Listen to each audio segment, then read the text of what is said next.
Kita lihat di sini, boleh Pak Putut silakan. Apa yang bisa Anda jelaskan? Mungkin dari sebelah sini saja Pak. Dari sebelah sini saja. Oke. Baik. Baik, seperti ini gambarannya kira-kira seperti ini. Setiap kejahatan itu selalu meninggalkan DNA. Ya. Selalu meninggalkan DNA. Oke. Ada halnya di sini juga pasti ketinggalan. Oke. Entah itu pelaku atau temannya atau siapapun yang pernah menyentuh barang ini itu meninggalkan DNA situ. Jadi tas, gelas di situ ada 3, Oke. ya kan? Yang satu milik si Mirna yang beracun tadi. Iya, yang di tengah milik Mirna. Ya. Lalu ini Jessica, yang ini milik Kalau Hani. gelas ini kita pegang, di situ ada DNA-nya. Oke. Kita harapkan pelaku-pelaku itu memegang gelas ini sehingga DNA-nya akan. Jadi sebenarnya pelaku udah ada di situ. situ ya, kalau menurut Pak Putut. Oke. Ya. Nah, tas-tas ini penting nggak sih untuk lebih di? Harusnya adalah pendukung semua. Oke. Baik, Pak Putut, kita duduk lagi boleh? Oke. Nah, Pak Putut, kita melihat kondisi yang sudah ada tadi kan ada beberapa fakta ya. Salah satunya tas souvenir yang bisa dijadikan barang bukti yang kuat. Tidak boleh meremehkan sedikit pun barang bukti yang ada. Hilang satu bisa missing link begitu kan. Nah, kita lihat juga nanti ada beberapa fakta juga yang kita tulis. Selain tas souvenir ada lagi. Karena meskipun semuanya sudah disita, mungkin ada saja yang lewat begitu ya. Oke, ini kan Mirna kan pada tanggal 6, kemudian usai minum es kopi Vietnam di Cafe Olivier Mall Grand Indonesia, lalu kemudian tewas gitu ya.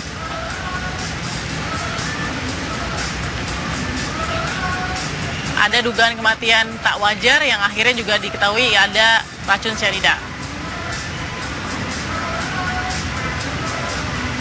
Dan akhirnya jenazah Mirna dibawa ke RS Abdi Waluyo ya, dan juga di RS Polri untuk dilakukan otopsi.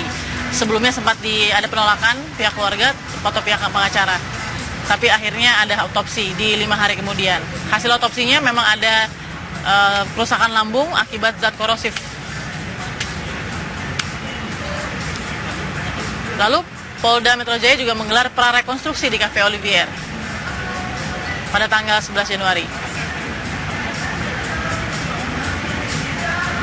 Tanggal 12 polisi menggeledah rumah Jessica, si pemesan kopi. Tapi dari situ belum ada rilis apakah ada yang mencurigakan ya. Dan tanggal 16 Januari Puslapor Polri pastikan kopi milik Mirna mengandung cyanida.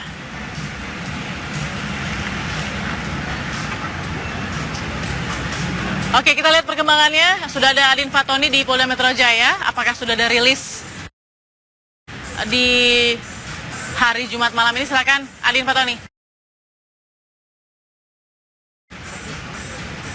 Ya, baik Balkis dan juga pemirsa, info terkini dari Polda Metro Jaya mengenai perkembangan penyidik pembunuhan Wayan Mirna Salihin yang kami dapatkan dari Direktorat Reserse Kriminal Umum Polda Metro Jaya menyatakan bahwa pada malam kemarin pihak Direskrim Polda Metro Jaya mengamankan 1 orang, yaitu adalah asisten rumah tangga yang sempat bekerja di kediaman Jessica Wongso, di mana pihak polisian menilai bahwa kesaksian dari pembantu rumah tangga dengan inisial SR ini signifikan dalam pengembangan penyidikan pembunuhan Wayan Mirna Salihin pada 6 Januari 2016 yang lalu, di mana SR sempat menyatakan bahwa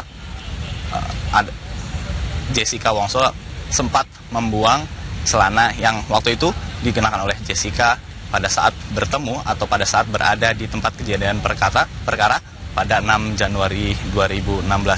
Dari pernyataan tersebut, pihak kepolisian terus menggali kesaksian dari asisten rumah tangga dengan inisial SR ini, di mana saat ini SR ditempatkan di tempat yang dirahasiakan oleh pihak Direskrim Polda Metro Jaya. Sejauh ini sudah ada 8 saksi yang diperiksa oleh Direskrim Polda Metro Jaya, dan di antara 8 saksi ini juga masih belum dapat ditentukan siapa yang dapat ditingkatkan menuju ke tingkatan selanjutnya, begitu penyidikan lebih lanjut.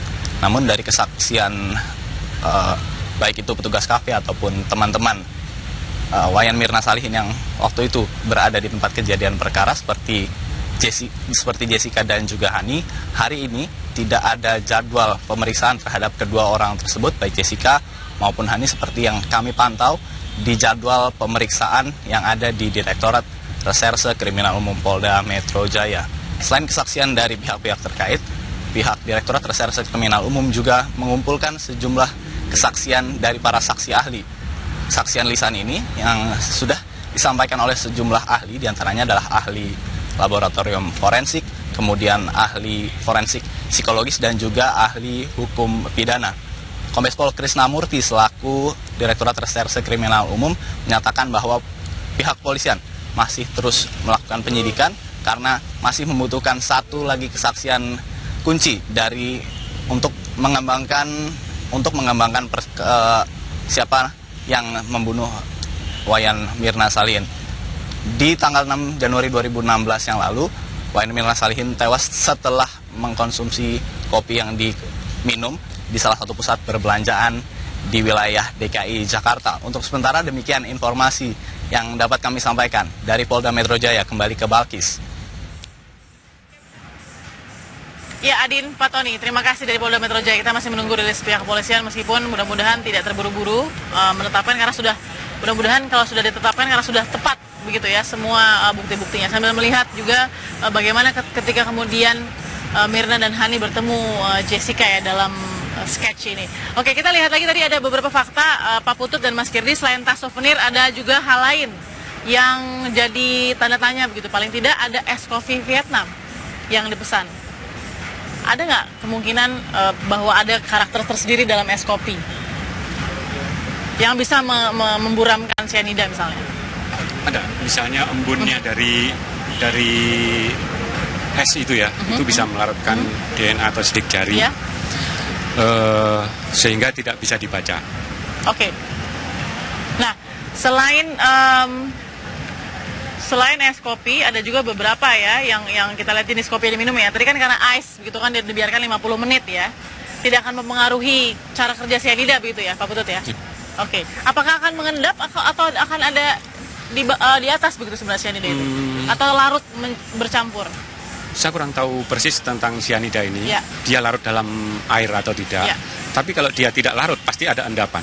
Oke. Sampel kopi yang diuji oleh polisi, menurut Anda sudah tepat belum caranya? Itu sudah tepat ya? Sudah tepat. Ada memang poin-poin yang diambil. Ya, Oke. itu sudah. Kalau ke Mas Kiri saya ingin tanya soal ini.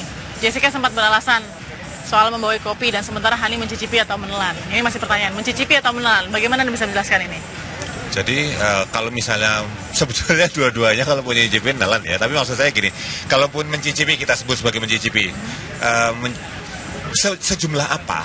Kan bisa ditaruh di telapak tangan, ditetesin, terus kemudian disisip gitu. Oke. Ataukah misalnya nggak ditaruh di telapak tangan, langsung disedot dari sedotannya.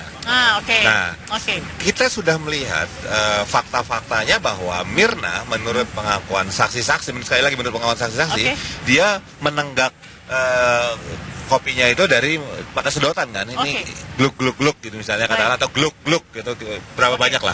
Pak Putut sedikit soal bisakah kita mencicipi tanpa menelan sebuah cairan? Bukan makanan loh, cairan. Bisa, kita mencicipi saja tanpa cairan. Kalau tanpa menelan. Tanpa menelan, misalnya kalau sudah terlanjur masuk ke mulut bisa diludahkan. Baik, oke. Nah, ini ada juga poin celana robek Mas Kirdi yang sempat jadi pertanyaan kepada asisten rumah tangga, yang sepertinya ini yang paling terbaru. Celana robek ini sepertinya jadi pertanyaan, apa sih sebenarnya yang bisa dikuak dari sini? Jadi gini, kalau misalnya tanya celana robek baru terkuak sih enggak, sebetulnya sudah agak lama. Cuman prosesnya kan tidak selalu langsung disebar ke media gitu ya. Nah, celana itu dikhawatirkan sebetulnya nanti mengandung misalnya residu. Saya yakin Pak Putut bisa menjelaskan lebih jauh. Dan itu yang dicari untuk membantu proses apakah memang ada sesuatu yang bisa meringankan atau memberatkan Jessica. Pola pikirnya tetap ini ya, tetap satu, dia belum tentu bersalah, tapi juga belum tentu tidak bersalah. Praduga tak bersalah ya? Ya, seperti itu. Nah, soal celana nih, bahan tertentu dan lain-lain, memang ada efeknya kalau ada zat cyanida yang menempel ke baju? Betul. Kalau seandainya, contohnya saja, kalau saya mengantongi rokok di sini, maka ada bagian-bagian rokok itu akan menempel di jaket saya. Itulah yang akan dilakukan oleh pemeriksa. Tapi kalau terkena tangan itu tidak berbahaya begitu ya? Tidak. Hanya kalau dikonsumsi itu akan berbahaya dalam bentuk bubuk. Oke, baik. Kita akan sambung lagi, tadi sudah fakta-fakta kita bahas, kita akan mengerucut lagi nanti sambil melihat bagaimana kemudian jejak gelap pembunuh Mirna bisa terungkap. Sesaat lagi.